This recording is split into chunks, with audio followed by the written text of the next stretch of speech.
నమస్తే ఫ్రెండ్స్, మొదటగా మన V55 న్యూస్ ఛానల్ చూసేటువంటి వాళ్ళు మన ఛానల్ అయితే సబ్స్క్రైబ్ చేసుకోండి.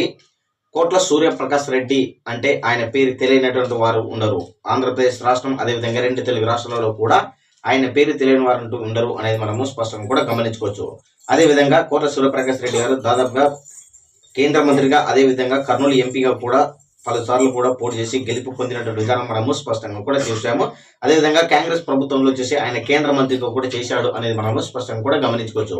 అయితే 2024 ఎన్నికల ముందు వచ్చేసి తెలుగుదేశం కాంగ్రెస్ పార్టీని వీడి ఆయన తెలుగుదేశం పార్టీలో చేరాడు అనేది మనము స్పష్టంగా కూడా గమనించుకోవచ్చు అనమాట.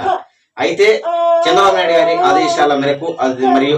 ఆదేశాల మేరకు వచ్చేసి ఆయన కర్నూలు నుంచి ఆయన డోన్లో నుంచి కూడా పోటీ చేశాడు అనేది మనము స్పష్టంగా కూడా గమనించాము. అయితే అక్కడ కూడా ఆయన భారీ విజయం కూడా సాధించారు. అయితే 2020 రాబోయే ఎన్నికలకు 29 లోపు కూడా ఆయన రాజకీయాలకు గుడ్ బై చెప్పి కూడా ఆయన సతీమణి అయినటువంటి కోట్ల సుజాతమ్మకు పగ్గాలు అప్పచెప్పే ఆలోచనలో ఉన్నట్టయితే కొంచెం మనకు స్పష్టంగా ఇన్ఫర్మేషన్ అందుతుందన్నమాట. ఇది వాస్తవమా నిజమా కాదు అనేది చెప్పలేం, కానీ డెఫినెట్లీగా ఈ యొక్క రాజకీయ పరిణామాలను చోటు చేసుకోవచ్చు అనేది అయితే ఇప్పుడు సోషల్ మీడియాలో వైరల్ అవుతుంది. అదేవిధంగా తనకు సంబంధించిన నేతల దగ్గర కూడా ప్రస్తావనకు వచ్చినట్టయితే మనకు స్పష్టంగా కూడా అర్థమవుతుంది అన్నమాట.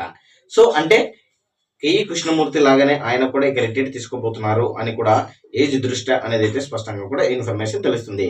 ఎందుకంటే మొన్న జరిగినటువంటి సార్వత్రిక ఎన్నికలలో కూడా ఆయన డోర్ నుంచి గెలుపొందిన తర్వాత మినిస్టర్ పదవి వస్తుంది అని అనుకున్నారు. కానీ టీజీ భరత్ గారికి అదేవిధంగా బీసీ జనార్దన్ రెడ్డి గారికి మంత్రి పదవులు కేటాయించడం జరిగిందనమాట.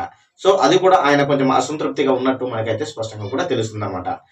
తర్వాత నెక్స్ట్ ఆయన ఇప్పుడు కంపల్సరీగా 2029లో నియోజకవర్గం నుంచి కూడా రిటైర్మెంట్ అంటే ఏజ్ దృష్ట్యా ఆయన యొక్క రాజకీయాల గుడ్ బై చెప్పి సుజాతమ్మ గారికి ఆ పగ్గాలు అప్పచెప్పే ఆలోచనలో ఉన్నట్టయితే మనకు స్పష్టంగా కూడా అర్థమవుతుంది. మరి ఇదే కనుక నిజమైతే మనకు సుదీర్ఘ రాజకీయ కాలం నుంచి కోట్ల సూర్యప్రకాష్ రెడ్డి గారు దాదాపుగా ఆయన కాంగ్రెస్ పార్టీకి ఎనలేని సేవలు చేశాడు అనేది మనము స్పష్టంగా కూడా గమనించుకోవచ్చు. సో ఫైనల్ గా అబ్జర్వ్ చేస్తే మనకు కోట్ల సూర్యప్రకాష్ రెడ్డి గారు వచ్చేసి 2029 ఎన్నికలకు కంపల్సరీ డెఫినెట్లీగా ఆయన రెస్ట్ తీసుకొని ఇక కోట్ల సుజాతమ్మని బరిలో దింపే ఆలోచనలో ఉన్నట్టయితే స్పష్టంగా కూడా తెలుస్తుంది. మరి ఇది నిజమా కాదా అనేది మనకు కొన్ని రోజులకు క్లియరెన్స్ వచ్చే అవకాశం ఉంటుంది. ఎందుకంటే ఇంకా ఎన్నికలకు 2-3 సంవత్సరాలు ఉంది కాబట్టి ఇంతవరకు కూడా రాజకీయాలలో కొనసాగే అవకాశం ఉంటుంది. డెఫినెట్లీగా మరి ఈ యొక్క విషయం నిజమయ్యే అవకాశాలు ఉన్నాయని రెండు వర్గాలు విశ్లేషిస్తున్నారు. మరి చూడాలి, మరి కొన్ని రోజులలో మనకు ఏం జరగబోతుంది అనేది మనకు స్పష్టంగా కూడా అర్థం చేసుకోవచ్చు అనమాట. సో ఫైనల్ గా అబ్జర్వ్ చేస్తే మరి కోట్ల సూర్యప్రకాష్ రెడ్డి గారు 2029 ఎన్నికల లోపు ఆయన రాజకీయాలకు గుడ్ బై చెప్పి సతీమణి గారికి పగ్గాలు అప్పచెప్పే ఆలోచనలో ఉన్నట్టయితే స్పష్టంగా తెలుస్తుంది.